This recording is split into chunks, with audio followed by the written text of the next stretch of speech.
आज रात थोड़े से आराम से बैठ जाइए, अपनी चाय पकड़िए, लाइट को डिम करिए और थोड़ा सा तैयार हो जाइए, क्योंकि आज की कहानी एक ऐसा खेल है जो शुरू तो आप अकेला करते हैं और ख़त्म कभी अकेला नहीं होता। ये कहानी वेस्ट बंगाल की एक अर्बन लेजेंड है और ये मेरी एक फ्रेंड ने कोलकाता से भेजी है। तो चलिए शुरू करते हैं। एकला छुपा छुपी, एक पुरानी बंगाली परंपरा जिसके बारे में लोग आज भी धीरी आवाज में बात करते हैं। और आज मैं आपको एक लड़की की कहानी सुनाने वाली हूँ जिसका नाम था मीरा। उसने ये रिचुअल मजाक समझकर शुरू किया था, पर उस रात को जो हुआ उसने उसकी जिंदगी हमेशा के लिए बदल दी।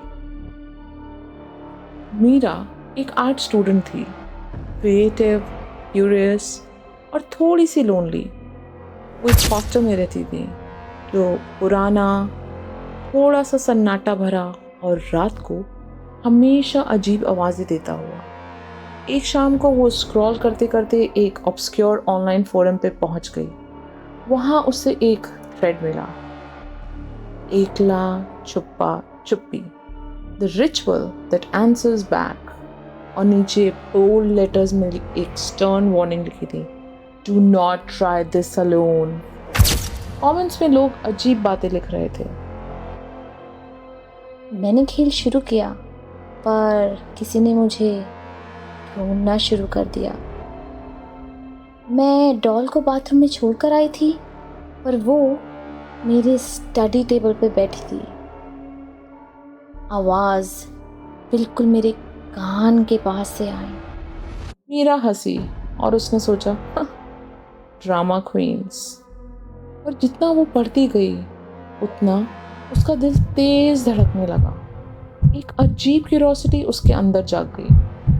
और फिर उसने वो गलती कर दी जो हर हॉरर कहानी का पहला कदम होता है। उसने डिसाइड किया कि वो ये रिचुअल खुद ट्राई करेगी।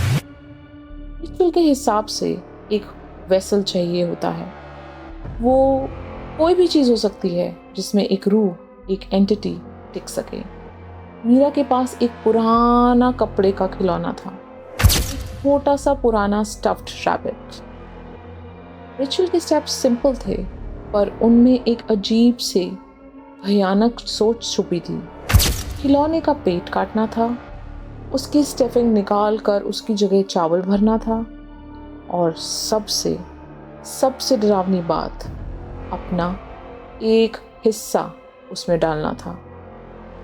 एक बाल या एक नेल क्लिपिंग या अपना खुद का ब्लड। मीरा ने उस रैबिट में अपने कुछ बाल तोड़ के डाल दिए।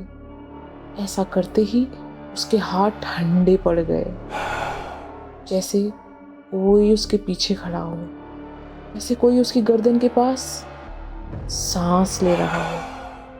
और उसने इग्नोर किया। उसने लाल धागे से खिलौने को सिलना शुरू किया। धागा काटना मना था। धागा बंधन होता है, एक सील। और जब वो सील बंद होती है तो कुछ और भी बंद हो जाता है। रिचुअल सिर्फ 3:03 AM पर शुरू करना होता है, वो वक्त जब हमारी दुनिया और दूसरी दुनिया के बीच का वेल सबसे पतला होता है। मीरा ने रिचुअल के स्टेप्स को बहुत सीरियसली फॉलो करना शुरू किया।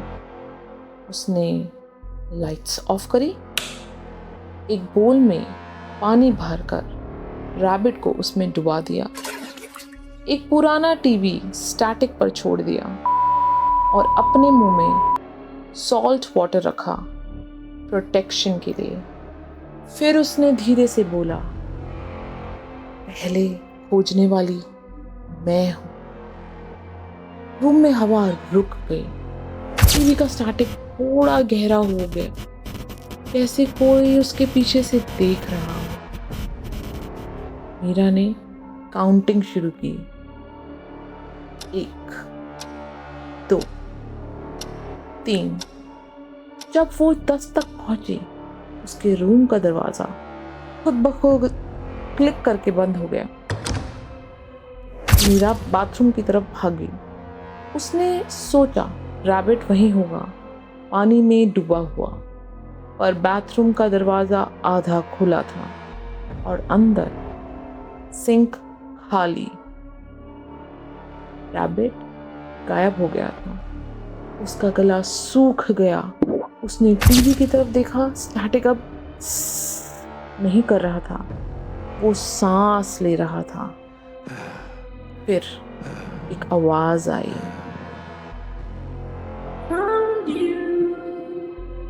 मीरा ने मुंह बंद रखा। उसने मुंह में अभी भी नमक वाला पानी था। उसने पीछे मुड़कर देखा। रैबिट उसके स्टडी टेबल पे बैठा था। उसकी बटन वाली आईज अब ब्लैक नहीं थी, वो गीली थी, जैसे अभी अभी वो पानी से निकला हो। और उसका पेट धीरे धीरे हिल रहा था, जैसे अंदर कोई सांस ले रहा हो। मीरा भागकर अपने बेड के नीचे छुप गई। उसने सांस को रोक लिया। हॉलवे से आवाज आई,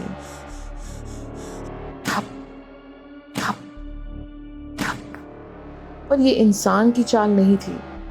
ये कुछ चिपचिपा सा था, जैसे गीला कपड़ा जमीन पर खिसते हुए चल रहा।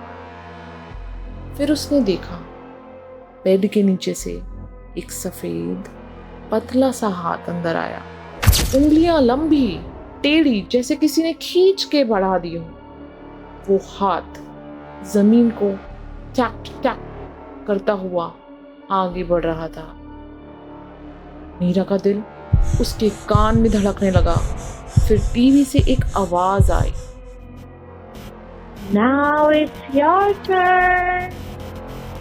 रिचुअल के हिसाब से गेम खत्म करने का एक ही तरीका था, नमक का पानी अपने वेसल पे थूकना। पर मीरा का रैबिट अब टेबल पर नहीं था। वो हॉलवे के बीच में खड़ा था, सीधा मीरा की तरफ देखते हुए। उसके स्टिचेस खुल रहे थे, चावल जमीन पर गिर रहे थे और उसके पेट के अंदर से कोई सांस ले रहा था। मीरा ने हिम्मत जोड़ी। वो धीरे धीरे आगे बढ़ी। रैबिट का सर धीरे से घूमा। उसकी आंखों में अब एक लाल चमक थी। रूम का दरवाजा जोर से बंद हुआ। टीवी का स्टैटिक एक औरत की आवाज की चीख में बदल गया। मीरा ने जोर से पानी उस रैबिट पर थूक दिया। एक सेकंड के लिए ये सब कुछ रुक गया। फिर एक ऐसी चीख हुई जो इंसान की नहीं थी, जो किसी बच्चे की भी नहीं थी। चीख जैसे किसी ने रैबिट को अंदर से फाड़ दिया हो। लाइट्स ब्लिंक की, टीवी बंद हो गया और रैबिट फिर से एक साधारण खिलौना बनकर जमीन पर गिर गया। अगली सुबह हॉस्टल वापस नॉर्मल सा लगने लगा। मीरा ने रैबिट को डस्टबिन में फेंक दिया। और रात को जब वो सोने जा रही थी, उसने अपने बेड के नीचे से एक आवाज सुनी, टैप टैप टैप, जैसे कोई छुपा हो, जैसे कोई फिर से खेलना चाहता हो। और एक हल्की सी बच्चे की आवाज में, Mira, now it's your turn. Mira, now it's your turn. ये थी आज की कहानी मेरे यानी अंकिता के साथ। क्या आप भी ये गेम खेलने की हिम्मत रखते हैं? एकला छुपा छुपी सिर्फ एक बार शुरू होता है, पर खत्म कभी नहीं होता। अगर आप डरे नहीं तो सब्सक्राइब कीजिए बियॉन्ड द वेल, खूनी कहानियां सिर्फ अंकिता के साथ। अगला एपिसोड शायद आपको बुला रहा हो। Follow me and subscribe to my channel.